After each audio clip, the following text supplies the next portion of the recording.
Et Jésus est en train de nous enseigner, tu n'as pas de pensée neutre. Pour l'être humain, il semble qu'il y a juste voilà, ce flux de pensées qui passe à travers la conscience. Et puis, ils disent, normalement, les êtres humains, les pensées sont dans ma tête. Mais Jésus est en train de dire, non, non, non, tes pensées, elles ne sont pas dans ta tête. Et tes pensées sont dans ton esprit. Et ton esprit n'est pas dans le corps. Ton esprit n'est pas le cerveau. Ton esprit, c'est pas de la matière grise. Ton esprit n'est pas des impulses électriques, neurologiques dans le cerveau. Tout ça, c'est une projection de l'esprit qui est en train de dormir et qui est en train de rêver, qui a laissé Dieu. Alors, si on revient à l'analogie de l'aquarium, on pourrait dire que ces bulles sont, sont juste en train de passer à travers l'eau et puis elles sont acceptées comme étant réelles. On pense que les personnes sont réelles quand on pense sur les personnes. On pense que les lieux sont réels. On pense que les pays différents, ils sont réels. Les planètes différentes, ils sont réels. Les systèmes solaires, les galaxies. Mais c'est juste des bulles, tout ça. C'est juste des bulles. C'est des bulles qui sont en train de traverser la conscience que Dieu n'a pas créée. Dieu n'a créé aucune de ces bulles. Alors, l'analogie du royaume des cieux serait comme étant dire, c'est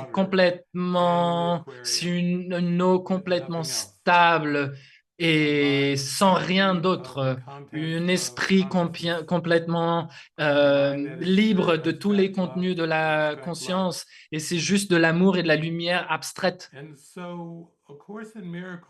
Alors, un courant miracle, il est en train d'entraîner l'esprit pour être capable d'observer ces bulles sans juger, d'offrir les bulles au Saint-Esprit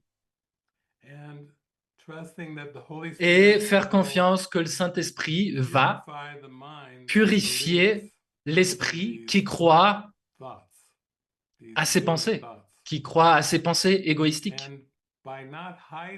Et quand on protège pas ses pensées et on les cache pas et on les offre constamment au Saint-Esprit pour une réinterprétation, alors là, le Saint-Esprit, il accepte toutes les pensées qui sont en complète alignement avec les pensées de Dieu, d'amour, de lumière, et le Saint-Esprit va purifier toutes les pensées et va juste garder ce qui est lumière et amour.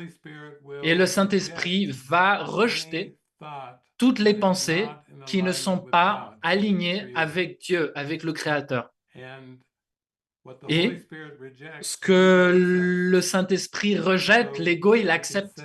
Alors, on peut dire qu'il y a une purification qui va se passer, qui se passe dans l'esprit, que nous appelons ça l'entraînement mental, l'entraînement d'esprit. Et chaque enseignant ou étudiant du courant miracle, chaque faiseur de miracles, chaque enseignant de Dieu doit passer par cette purification pour rappeler Dieu, pour se rappeler de Dieu. Alors, notre but, c'est l'entraînement mental, c'est l'entraînement d'esprit. Jésus, il dit, ne cherche pas à changer le monde. Au lieu de ça, cherche à changer ton esprit sur le monde. Et alors, Jésus, il est en train de dire que tu n'as aucun problème autre que ces pensées égoïstiques. Et le monde que tu perceptionnes comme étant un monde physique, un monde de temps et d'espace, un monde perceptionné à travers les cinq sens, c'est juste un miroir de ton esprit. C'est un esprit, c'est un miroir de la conscience. C'est une représentation pictoriale des pensées que tu penses. Et c'est ça les bulles dans l'aquarium, dans l'analogie de l'aquarium. Je suis le chemin.